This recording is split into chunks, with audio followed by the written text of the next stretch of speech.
I'm Dave Haynes. I'm the Deputy Editorial Page Editor of the Milwaukee Journal Sentinel, and I'm here today with Jay Bayne. Jay is the Executive Director of the Milwaukee Institute. The Milwaukee Institute is a nonprofit group here in town that is focused on economic development and lately focused a lot on something they talk about a lot called cyber infrastructure. So, Jay, welcome. Thank you, Dave.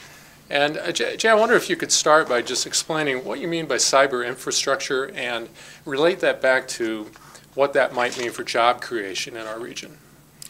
Well, cyber infrastructure is a term that has perhaps no meaning to many people and too much meaning to a lot of others.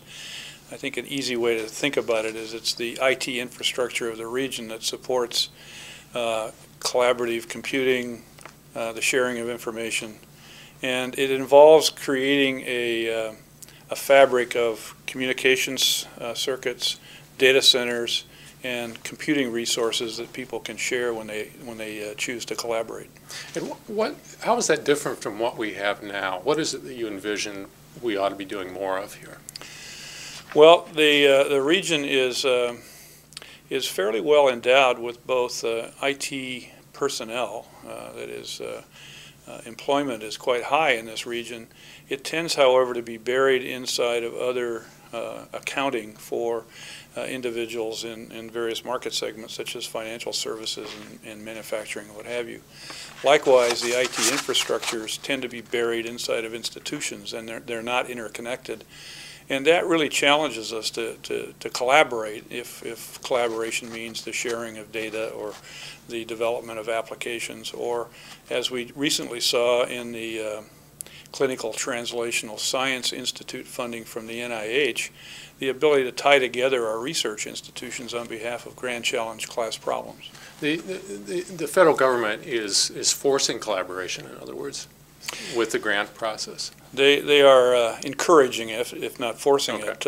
And where in the past federal research funds went to individual researchers, today it's very difficult to find government solicitations, grant solicitations, that don't require, as to your point, that there be multiple institutions and, in fact, multiple disciplines involved in solving some of our more complex problems. Talk a little bit about the analogy I've heard you use, which is that high-powered computing, which is really what we're talking about here, could one day be like an electric utility.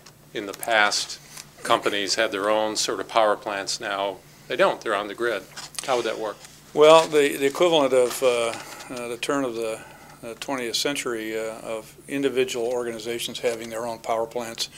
And within 50 years, there were no individual power plants. There were public utilities because the scale economics just demanded that that resource be shared among lots of end users. That's happening now at the beginning of the 21st century in terms of computing. We hear about it in the public media in terms of cloud computing or utility computing. It has two classes of users. One are administrative users. The traditional thought of IT is how we manage our businesses. The other class of users are technical and engineering users who are in the business now of designing products and services inside of a computer rather than developing them in some tangible hard fashion first. So modeling a new product, instead of banging out the steel and making a prototype, they do it on a computer. Exactly. And that takes a lot of power. Those are high-performance computers, and those are the ones, because of their cost and complexity, that are the most reasonable to share in a public or private cloud. And when we talk about the cyber infrastructure for southeast Wisconsin, we're focusing on that technical computing requirement. And you've said that other regions of the country have sort of embraced this idea of a shared high-end computing system. I think Pittsburgh, you've talked about, Seattle area. What is it we would have to do here? Well, for the last 20 years or so, the federal government has funded shared high-performance computer centers. They're called supercomputer centers. There are 6 in the United States. They tend to be co-located with academic institutions. And clearly around those institutions, Ohio State, UC San Diego, and other places, have grown up ecosystems, business development environments that support spin-off companies from technological research efforts that, because they're physically close to these high-performance computer centers, they tend to have resources that aren't available to others. The flip side of that is that many regions of the country, Research Triangle Park in North Carolina, and the San Diego area, in Pittsburgh, as you mentioned, in Portland, there's a recognition that economic development in the knowledge economy, that is the high-tech economy, requires modeling and simulation resources. And if you require every individual company to have their own, it tends to deter, at the very least, that kind of economic growth.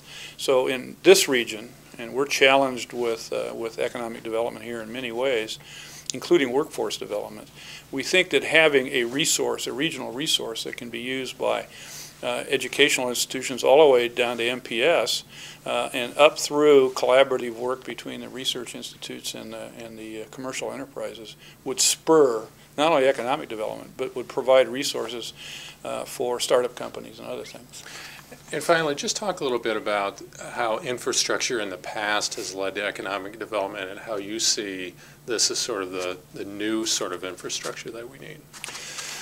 Well, I think we're all familiar with when we say we have in the United States, in fact, this recent election, many times we heard about our crumbling infrastructure, and that we refer to as civil infrastructure, roads, bridges, waterworks, water and wastewater in particular. And we know that as a community that those are vital to our survival. The electric utility you mentioned earlier.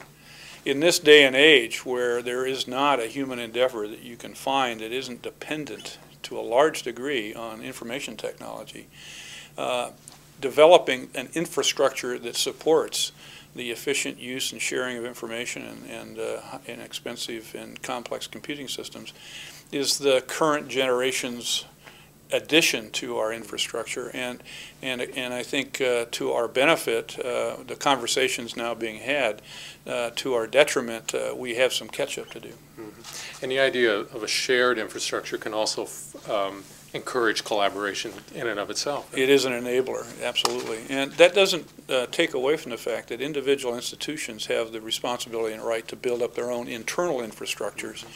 As Journal Sentinel, I'm sure, does, as Johnson Controls and other companies do. But if collaboration, that is, we are greater than me, is how this region is going to compete, then we need a component of the infrastructure that's shared among all participants. Well, Jay, thanks very much. Jay, by the way, is a former professor in the University of California system and a former top IT executive at Johnson Controls, the state's largest company. We will be writing about this issue in Crossroads this coming Sunday, November 7th. You can catch that online at JS Online or in print in the Journal Sentinel. Thanks, Jay. Thank you, Dave.